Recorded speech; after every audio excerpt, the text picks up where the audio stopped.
Aujourd'hui sur ANN.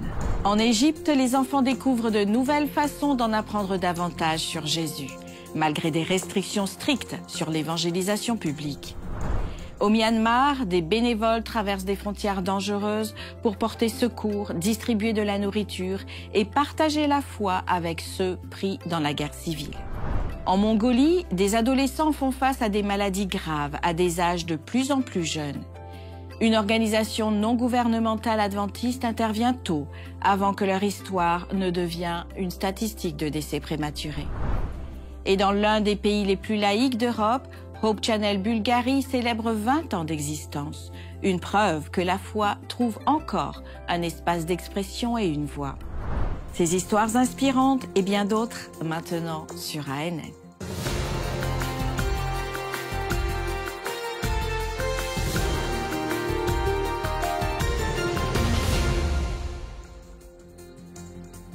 En Égypte, où la liberté religieuse est limitée et où partager ouvertement la foi chrétienne est restreint par la loi, un groupe d'enfants a trouvé un moyen différent pour apprendre sur Jésus.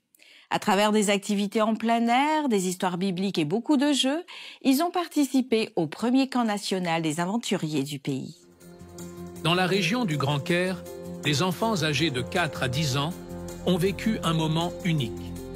Sous le thème « Soyez comme Jésus », un camp a rassemblé près de 90 participants, des enfants et leurs familles, sur le campus de l'Académie de l'Union du Nil, un internat géré par l'Église adventiste du 7e jour. Pendant 2 jours, les enfants ont participé à une série d'activités qui mêlaient foi, divertissement et apprentissage. Ils ont mis en scène la vie de Jésus, chanté, exploré la nature, lu des histoires bibliques et participé à un moment symbolique où chaque enfant a reçu une écharpe colorée, signe de leur entrée officielle dans le club. Ici, les clubs des aventuriers offrent un moyen sûr et respectueux d'enseigner des principes bibliques comme l'honnêteté et le service. Le programme est ouvert à tous les enfants, quelle que soit leur religion, leur origine ou leur nationalité. Le camp a été organisé par environ 20 bénévoles. Beaucoup sont des missionnaires ou travaillent avec le centre d'influence Think Green, un projet axé sur la santé, le bien-être et la durabilité. Certains ne sont pas adventistes, mais soutiennent l'initiative comme un moyen de prendre soin de la planète et d'investir dans les générations futures. Malgré des défis comme les barrières linguistiques, les différences culturelles et la nécessité d'importer des matériaux, les dirigeants locaux restent déterminés à créer un espace où les enfants peuvent grandir avec de fortes valeurs et une foi vivante. Le premier club des aventuriers en Égypte a été établi en 2014. Après des années d'inactivité, il a été relancé en 2023. Depuis, le ministère s'est développé. Aujourd'hui, 4 clubs sont actifs. Même si l'Évangile ne peut pas être prêché ouvertement, chaque activité et chaque histoire continue de porter un message d'espoir, de foi et de l'amour de Jésus qui s'enracine dans le cœur de chaque enfant. Une crise silencieuse menace l'avenir de milliers d'adolescents en Mongolie. Des maladies courantes affectant autrefois uniquement les adultes comme le diabète et l'hypertension touchent désormais des jeunes de plus en plus tôt. En réponse, ADRA, l'ONG adventiste, a lancé une initiative audacieuse pour changer cette réalité. Située entre la Russie et la Chine, la Mongolie fait face à de sérieux défis en matière de santé publique. Le pays a actuellement l'un des taux de cancer du foie les plus élevés au monde. Parmi les adolescents, les cas de diabète, d'hypertension artérielle et de troubles émotionnels augmentent, résultat de routines façonnées par une mauvaise nutrition, l'inactivité physique et une exposition précoce à l'alcool et au tabac. Pour remédier à cette situation, ADRA, le bras humanitaire de l'Église adventiste du 7e jour, a créé le programme Next Gen Celebrations. Le nom anglais souligne sa mission: santé, bien-être et but pour la prochaine génération. Le projet propose des ateliers dans les écoles et les communautés, abordant des sujets tels que la nutrition, la santé émotionnelle, le harcèlement, l'activité physique et la prévention des comportements à risque. Le travail commence tôt, avant que les dommages ne deviennent permanents. Plus de 4000 personnes ont déjà participé. Selon les adolescents eux-mêmes, les résultats sont déjà visibles. Moins de temps d'écran, une alimentation plus saine, un meilleur contrôle émotionnel.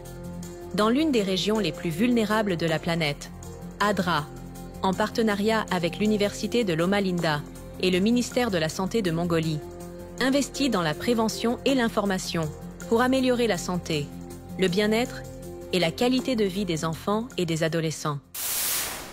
Le Myanmar fait face à l'une des pires crises humanitaires au monde.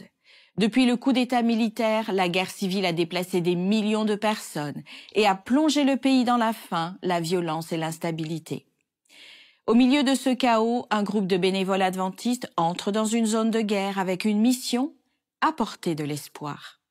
Si je devais choisir un paysage du Myanmar à ne jamais oublier, ce seraient les visages des enfants.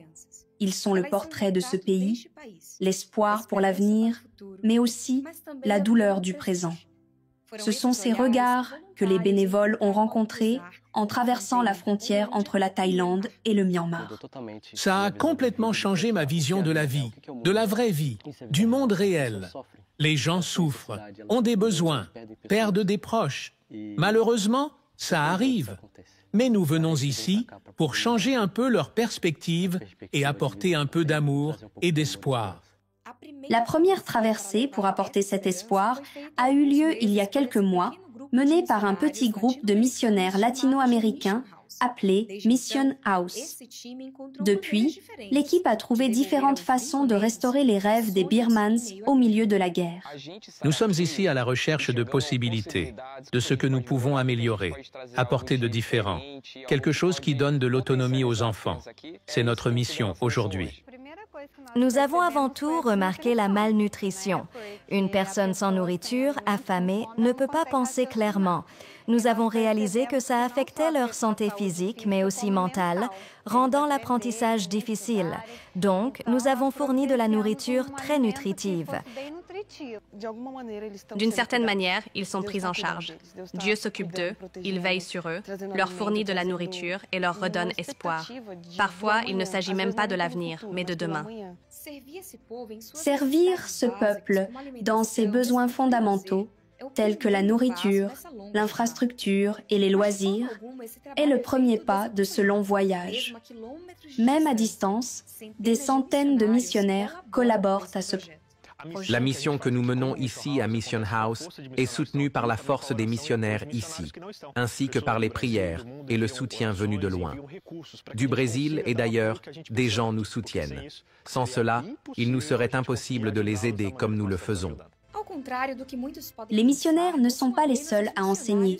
Les enfants, les adolescents, les enseignants et les autres volontaires laissent eux aussi un héritage et des leçons inoubliables. C'est une vie entièrement dédiée à Dieu, un service que j'admire profondément chez chacun ici. Alors je prie Dieu pour que ma vie soit un instrument, tout comme la leur l'est maintenant. Je ne peux pas l'expliquer, mais je sais que la mission m'a changé. Je ne sais pas pourquoi, mais je crois que ça arrive à tous ceux qui s'immergent dans la mission. Parce que Jésus a une belle façon de travailler avec chacun. Et quand nous acceptons de vivre cela, il nous façonne même si nous ne pouvons pas expliquer comment, pourquoi ou quand cela s'est produit. Mais quand nous en prenons conscience, nous vivons simplement la mission et ne voulons pas lâcher prise. L'idée de cette action a été lancée par des bénévoles de la Mission House, mais elle atteint ensuite des gens du monde entier. Dans le sud de l'Afrique, la Zambie fait face à un triple défi. Un manque d'écoles, d'eau potable et de liberté religieuse dans certaines régions. En réponse, des bénévoles de Maranatha International construisent des salles de classe, des églises et des puits, là où l'accès à l'éducation et à la foi reste un privilège pour quelques-uns. Jusqu'à présent, en 2025, les volontaires de Maranatha International ont réalisé des progrès passionnants sur 2 campus scolaires en Zambie. L'école primaire Sala dans le sud compte 1500 élèves et pas assez d'espace en classe. Les équipes de construction ont récemment achevé une église et terminent les travaux sur 8 nouvelles salles de classe, un puits d'eau et des toilettes. Maranatha s'attaque aussi à une pénurie d'enseignants à Sala en construisant 10 unités de logement pour le personnel. Les équipes travaillent aussi dans l'est du pays, construisant le lycée de Mwami. Mouami est un centre adventiste sans lycée. Pour cette raison, de nombreux enfants ne sont pas scolarisés au-delà du niveau primaire. L'achèvement du lycée aidera à résoudre ce problème. Les équipes ont presque terminé un grand centre d'éducation et d'évangélisation à Mouami. Ce bâtiment comprend 14 salles de classe entourant un auditorium central. Ils ont également foré un puits d'eau et nivelé un terrain de football, et ils commencent à construire ces salles de bain. En plus des travaux sur les écoles, des équipes en Zambie construisent des bâtiments d'église et des puits d'eau dans le sud du pays. Ces infrastructures élèvent les communautés de foi et fournissent de l'eau salvatrice. Les volontaires de Maranatha International sont un ministère de soutien de l'Église adventiste qui mobilise des bénévoles pour construire des églises, des écoles, des puits d'eau et d'autres structures urgemment nécessaires dans le monde, y compris en Amérique du Nord. Les volontaires de Maranatha International sont un ministère de soutien de l'Église adventiste qui mobilise des bénévoles pour construire des églises, des écoles, des puits d'eau et d'autres structures dans le monde, dont l'Amérique du Nord. Maranatha a travaillé en Zambie de 2009 à 2015 sur des centaines de projets. En 2018, il y est retourné pour construire plus d'églises, d'écoles et de puits. Il y a 20 ans, une petite équipe en Bulgarie a décidé d'utiliser Internet pour parler de la foi, des valeurs et de l'espoir. Ce qui a commencé comme un projet audacieux est devenu une chaîne de télévision et aujourd'hui un symbole de la pertinence chrétienne à l'ère numérique. Hope Channel Bulgarie a célébré 2 décennies à l'antenne. Découvrons pourquoi cette histoire reste toujours d'actualité.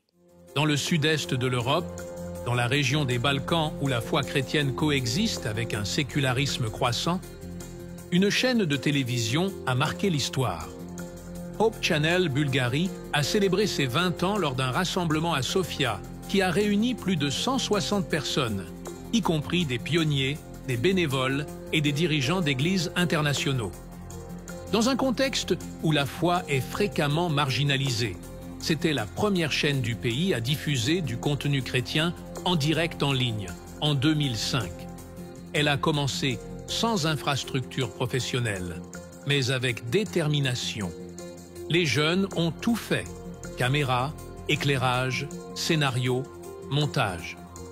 L'un d'eux a commencé à 15 ans et n'est jamais parti. Aujourd'hui, il dirige des équipes et se souvient des débuts comme d'une période d'improvisation et de mission. L'installation a changé, mais le même objectif demeure, présenter Jésus comme un espoir réel pour ceux en quête de sens. La chaîne Hope Channel Bulgarie n'est pas le travail d'une ou deux personnes. C'est le résultat des prières, de la piété et des sacrifices de ceux d'entre nous ici et de beaucoup d'autres, de vous tous. Je ne peux m'empêcher d'exprimer ma gratitude. Un merci spécial aux églises incroyablement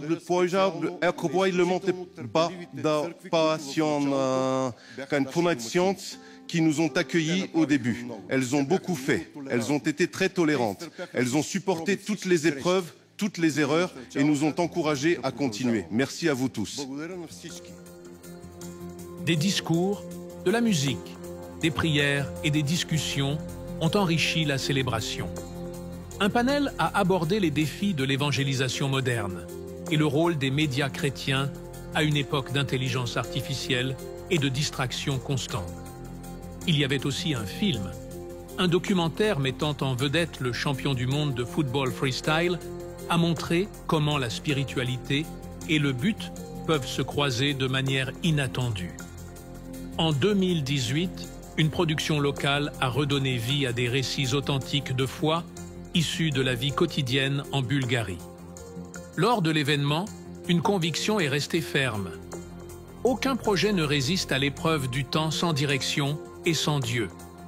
L'espoir qui anime ces histoires n'est pas abstrait. Il a un nom. C'est Jésus. L'amour et la miséricorde de Dieu. L'Esprit de Dieu. C'est celui qui change les gens. Les médias ne sont qu'un humble moyen d'y parvenir.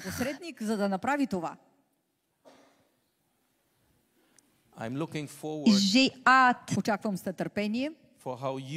de voir comment vous tous ensemble partagez l'espoir dans les 20 prochaines années. Que Dieu vous bénisse. l'événement s'est terminé par des accolades, des souvenirs et un engagement renouvelé. Car même dans un pays où la religion n'est plus majoritaire, il y a toujours de la place et une voie pour l'espoir.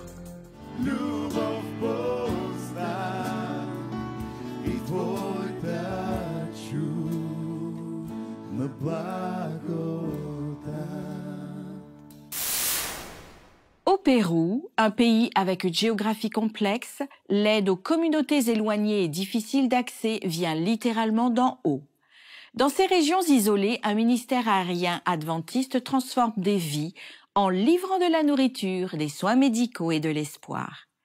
Voyons la deuxième partie de l'histoire d'un pasteur, pilote et missionnaire qui a accepté l'appel à partager la bonne nouvelle de l'Évangile jusqu'aux extrémités de la terre. Juste avant de passer l'examen final pour obtenir mon certificat de pilote, je suis allé au bureau de l'examinateur pour lui parler. Bonjour, monsieur. Ça va? Comment se passe votre matinée, monsieur? Aujourd'hui, c'est votre enregistrement. Aujourd'hui sera votre dernier jour, puis vous recevrez votre licence de pilote de ligne. Et après cela, je sais que vous avez un grand rêve qui est d'aller en Papouasie-Nouvelle-Guinée. Mais dans mes mains, j'ai une réponse pour vous.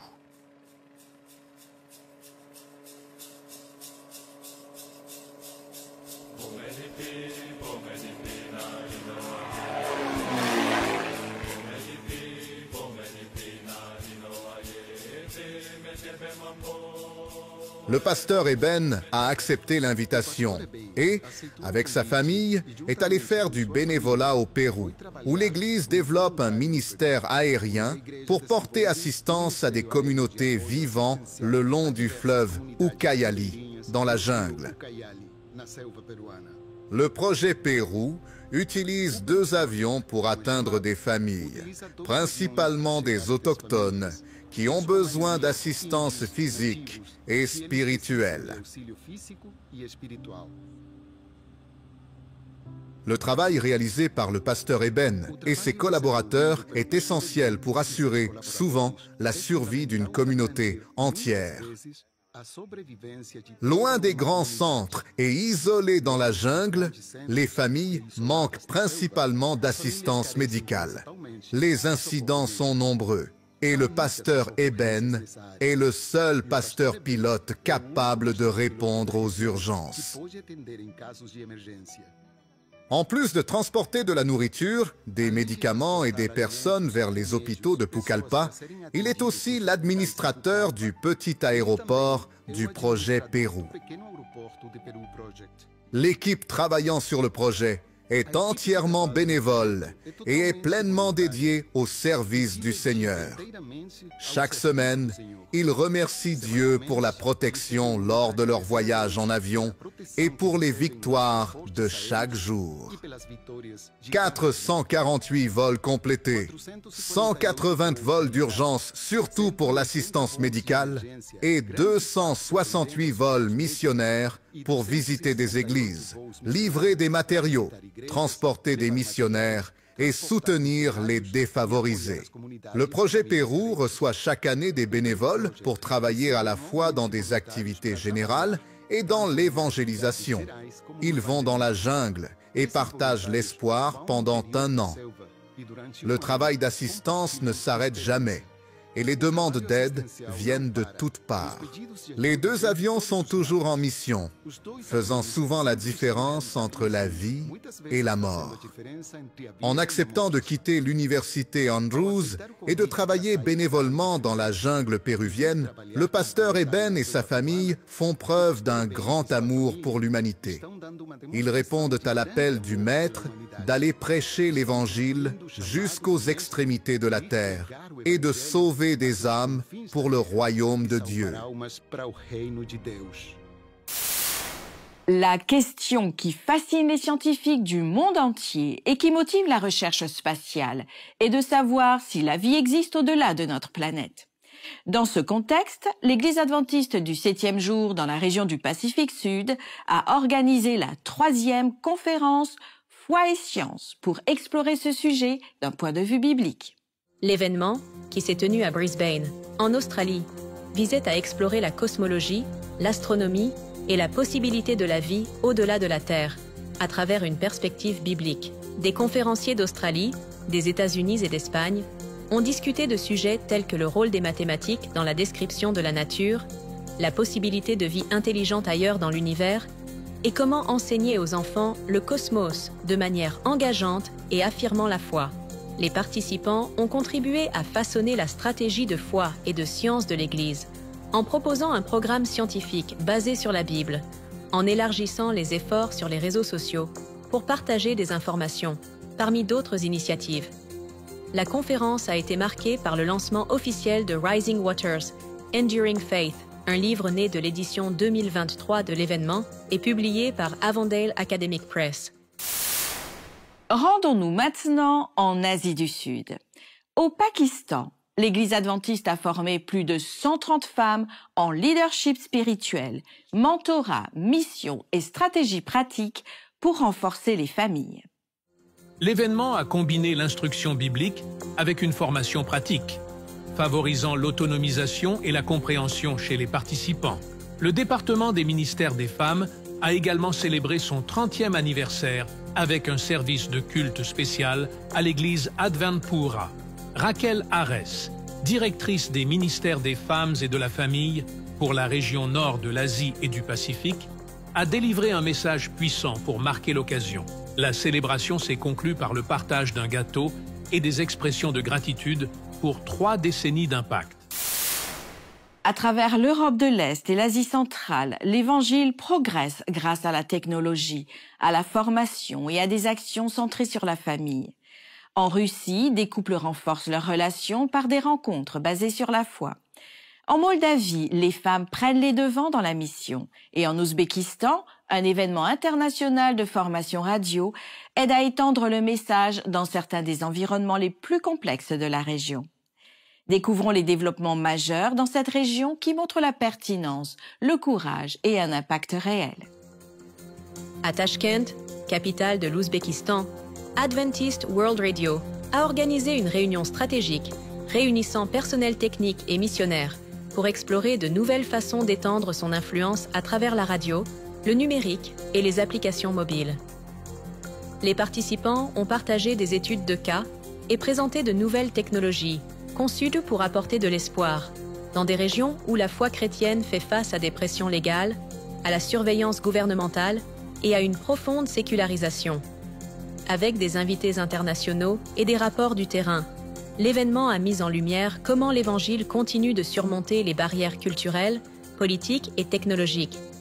Pour ceux qui y participaient, ce n'était pas seulement une formation, c'était un réajustement, avec un but renouvelé et une vision globale.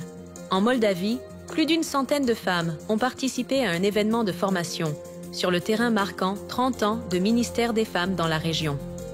Pendant 5 jours d'apprentissage pratique et de réflexion spirituelle, les participantes ont exploré des outils pratiques, échangé des expériences et réaffirmé le rôle vital des femmes dans la mission de l'Église. Dans des sociétés où le travail des femmes passe souvent inaperçu, l'événement a été une déclaration claire.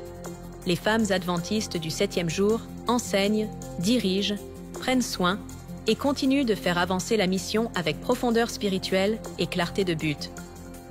À Baltisk, une ville portuaire de l'ouest de la Russie, où la tradition rencontre les pressions de la vie moderne, des couples se sont réunis pour une série de discussions sur la foi et les relations. Dans un espace chaleureux et accueillant, l'accent était mis sur la reconstruction de la confiance, l'approfondissement de la communication et la restauration de la connexion émotionnelle, le tout guidé par des valeurs bibliques. Des familles de la communauté, y compris des non-adventistes, ont participé. La dernière rencontre, un renouvellement symbolique des vœux de mariage, a offert un rappel émouvant que l'Évangile n'est pas seulement un message, c'est la seule force suffisamment forte pour guérir, unir et recommencer. Au Cambodge, une nation d'Asie du Sud-Est où 97% de la population pratique le bouddhisme, partager l'Évangile présente des défis importants. Cependant, l'Église adventiste du 7e jour, à travers ses centres d'influence, a franchi une nouvelle étape en accueillant de nouveaux membres.